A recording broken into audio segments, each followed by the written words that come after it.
Update. Am I the a-hole for telling my fiancé that my little brother is more important than him and our upcoming wedding? Original post. I'm 30 female, and I'm currently 2 months pregnant with my first child and engaged to my fiancé of 3 years, James, 31. For a little background, when I was 15, my parents had my baby brother, and 5 years later, while I was 20 and Matt was 5, my parents and Matt were driving home when they got into an accident, resulting in my parents' deaths. After the accident, I was completely destroyed and devastated, but I had to pull myself together to be there for my brother. The following month, I buried my parents, and with the help of my aunt and uncle, I applied for guardianship of my brother. It took about 7 months before I was approved. I had to get a stable job/income, which I did, and proper housing for me and my brother, which I achieved by using money from my inheritance to buy a house and other necessary things.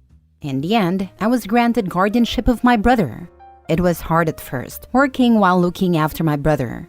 It's easier now, but there are still ups and downs. Regardless, I would do it all over again for him. I met my fiancé when I was 27 at a gathering and we just clicked. After 3 months of dating, he proposed.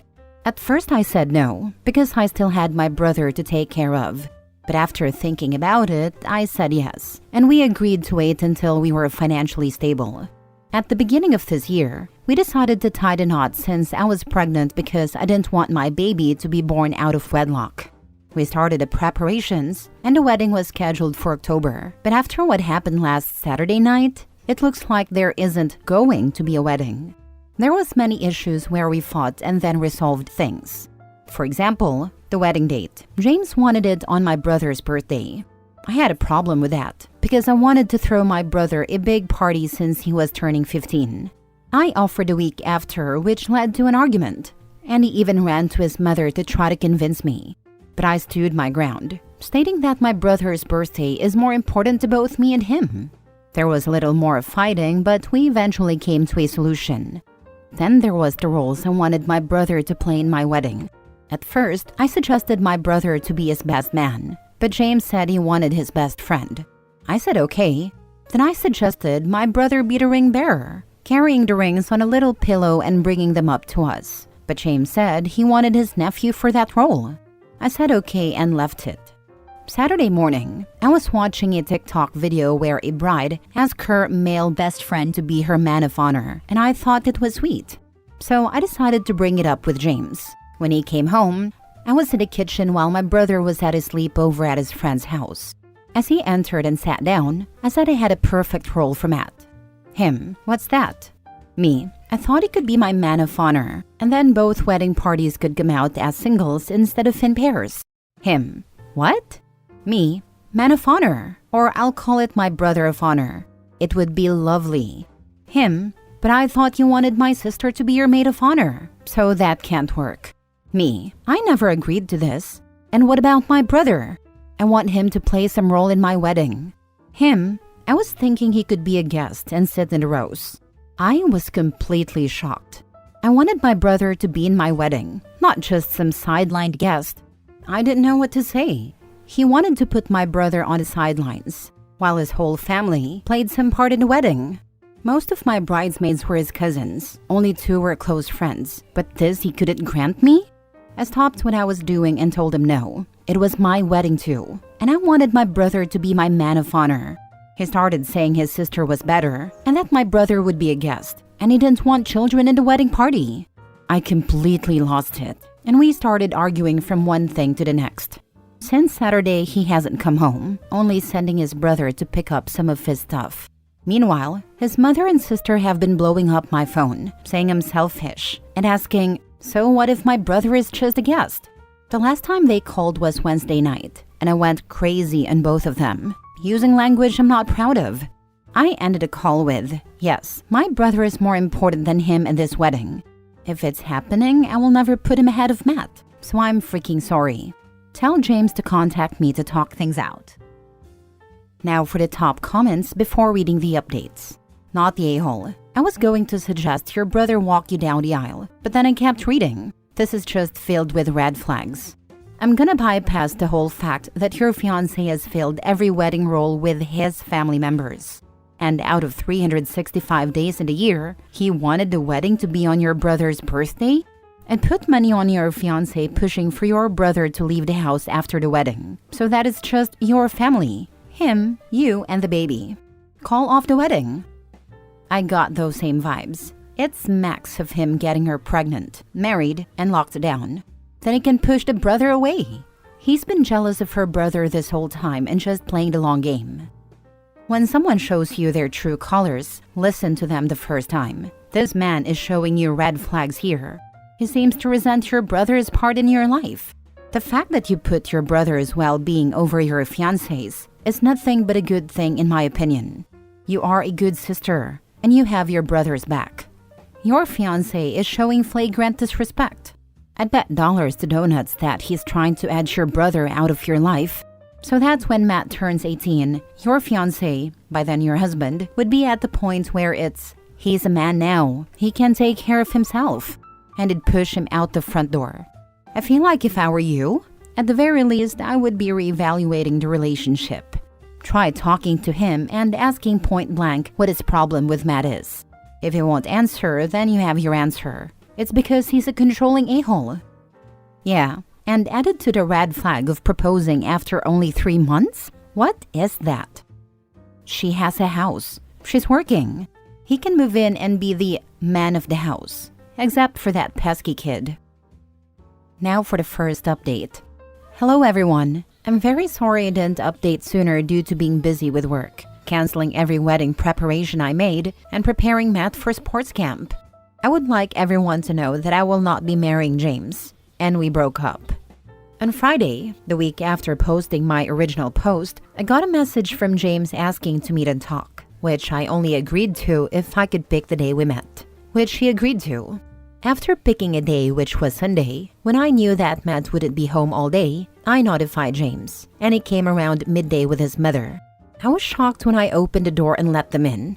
As they sat in my living room, not saying a word for a few seconds, it made the moment even more awkward. Then James stated that he was sorry for leaving and staying away because he needed to think. Then his mother started condemning me, saying that I wasn't acting like a future wife and that I should put my future husband's thoughts into consideration, along with a lot of other comments. OP, I'm disappointed in you. You're getting married, and you need to stop acting like this toward your future husband, she said to me. I scoffed upon hearing that, then turned to James, asking what his problem was with my brother. It turned out it had more to do with me showing attention to my brother rather than him. He sat there silently for a while and then stated that he wanted a life with me and our unborn child, but not with Matt. I felt utter disgust for him at that moment, as he continued to say that after the wedding and having the baby, he thought he would convince me that raising both a baby and a teenager would be hard on us, and it would be best for me to send Matt to live with my uncle and aunt. However, he would allow me to still support Matt financially. I was completely shocked, and before he could say anything else, I told him, sorry, but no, it isn't happening, and my brother isn't going anywhere. I stood up, took off the ring, handed it back to him, and told him it was over. After saying that, both he and his mother got up, arguing, you didn't have to do that, and you will regret this. He started to cry, asking me to think about what I was saying. I just walked over the door, opened it, and gestured for them to leave. A few minutes passed before they finally walked through the door, with James crying and pleading while his mother called me some nasty names. Later that evening, his sister and mother blew up on my phone, cussing me out. I only told them to let James come for his remaining stuff. There are a few things I would like to respond to. 1. I saw many ask why I didn't choose Matt to walk me down the aisle. I gave my uncle, my father's older brother, the role because after the whole funeral, he was there helping me acquire guardianship and just being there over the years for both me and Matt. 2. Many of you advised me to abort so I wouldn't have any ties to James. But I had to think about it, and I won't be terminating the pregnancy. I will carry the baby to full term. 3. As many of you suggested, I sat down and talked to my brother to see if James ever mistreated him when I wasn't around. Matt said no, that James mostly ignored him and he did the same. I also told him the wedding was off. Oh dude, he's 31, and he told his mommy on you. Bullet dodged. OP, my only advice would be to save any threatening or disturbing messages from him and his family. That information can only help with custody issues or a restraining order. I would be especially careful about messages from the mom and sister. They sound like the kind of people who might be bad influences on your baby and try to emotionally manipulate the child. You did dodge a huge bullet. I would also recommend getting a custody agreement through the court and using a third-party app for co-parenting. Also, be clear that his family shouldn't contact you again. You've absolutely done the right thing when it comes to protecting Matt. But my question now is, what are you going to do about the baby since you are carrying to term? Are you going to give the baby up for adoption? Are you going to try and co-parent with James and his crazy family? He clearly can't keep them out of his business. Thank you, but it's a no for adoption. And if James doesn't step up, I've already raised a child alone and I could do it again. The problem isn't going to be whether James steps up or not. He'll fight for custody because of his mother. Once he has some custody, your kid is going to spend 100% of James's custody time with his harpy mother, who will feed it a whole lot of lies about you. This is going to be very, very, very hard for you to avoid, because if he fights for custody, even different state custody, he will almost definitely get it. And once the kid is in his custody, he will let his mother do whatever she wants. If it takes the kid out of state every summer, you have a very real problem on your hands about what they're going to tell your child for 2 solid months. I'm not telling you what to do regarding the pregnancy, but you are signing up for decades of misery dealing with these people, and they very well might succeed in turning your own kid against you. Imagine your 10-year-old coming home after 2 months of being raised by your not mother-in-law and crying, "I don't get to have 2 parents because you love your brother more than me or daddy." Because that will happen. I honestly get where you're coming from, but I'm prepared to fight tooth and nail for full custody. I'm taking screenshots of the messages his mother and sister are sending me, and I'm planning to seek out a lawyer to begin the process. Thank you for your concern. Second update. Hello everyone. First and foremost, Happy New Year. It has been a while since my last update, but I'm back to provide some updates. I want everyone to know that I gave birth to a beautiful baby boy, whom I named after my father. Things have been going well between me and the baby, and Matt is excited to have the baby around. My uncle and aunt were present during my labor and delivery. The day after my son was born, James and his parents visited the hospital. However, I only allowed James to see our son. According to my aunt, James's mother attempted to make a scene, but was quickly silenced by my uncle, who threatened her with police action. My aunt and uncle moved in after my discharge and will stay with me until June. That isn't the only update I want to provide. Last Friday, James came over to see the baby after asking to talk. He asked if there was ever a chance for us to get back together, to which I immediately said no. I told him that the day I returned a ring was the last time we had a romantic relationship, and all I want from him is a co-parenting relationship. It took 10 minutes before he reacted, but he agreed and left. So, I'm currently scheduling meetings with lawyers to set up a suitable co-parenting schedule. I hope he agrees, but aside from that, I'm looking forward to raising and providing for both my baby and Matt so they may have the best life possible. I'll keep everyone posted on any updates. Thank you all for your comments and support.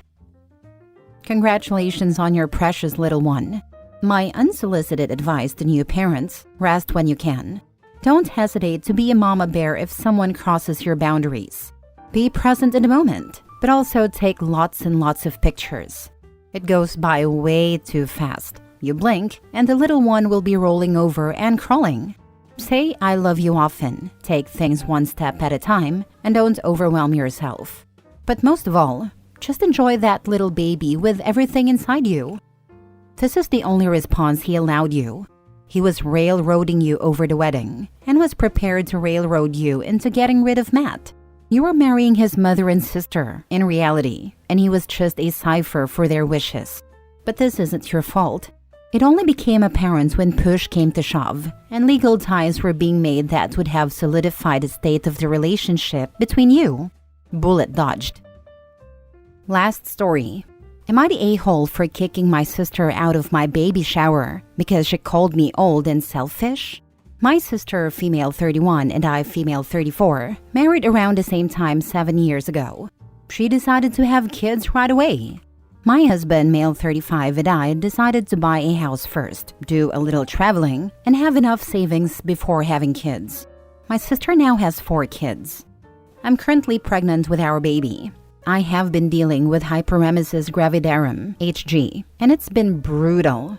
Luckily, my mother-in-law and my husband have been amazing to me, and my boss allowed me to work from home until I give birth. My mom can't help me much because she helps out with my sister's 4 kids a lot. Yesterday was my baby shower, which my sister-in-law threw for me. People kept asking about how I was doing, and I was talking about how HG is horrible. My sister decided to interrupt me and said, "Honestly, this is what happens when you get pregnant when you are old. I have had 4 pregnancies and never had these issues. I guess you should have thought about this before all those trips and the 'we are not ready yet' BS. Some of us made sacrifices in our 20s. I got furious. This wasn't the first time she commented about my life, so I told her to get the heck out. She grabbed my nieces and left. My mom said I was being hormonal and should have just ignored her. She thinks my sister said that because she became a mom earlier than me and never enjoyed her life or even any alone time with her husband. My husband thinks I had every right to be upset because she was basically saying I deserve HG. Do I owe my sister an apology for kicking her out? Now for the comments. Nope, not the a-hole. Sister is clearly just jealous and can't handle it. Glad you have great in-laws to support you while you deal with a garbage sister and a mom who can't support you. Yeah, I can't imagine being a mom with a daughter having significant health issues during her pregnancy and not jumping in to support her. Both mom and sister suck. She's enabling her sister. She's probably always been entitled to. Totally agree with this. Please keep them both away from you for the rest of your pregnancy, at least a few months after you give birth. You deserve to enjoy every moment, and they will take any chance to ruin your joy. You're only 34. She's an a-hole. She constantly says she made a sacrifice so they can be done having babies by the time she was 30. Yeah, that's her problem. I had a kid at 42. Honestly, it worked better for my husband and me to have a child later in life. We built a good relationship, traveled, became more financially stable, and could manage our emotions better. It made us better parents. Everyone has their own timeline. Your sister is just bitter because you chose differently, not the a-hole. Yep, had my kids at 38 and 40. I just knew I didn't want my mother's regrets. I wanted to know my marriage was solid. We were financially stable, and I had experienced the things I wanted to. I was so ready for kids when I had them. I never felt like I sacrificed myself. Pregnancy issues can happen to anyone at any age.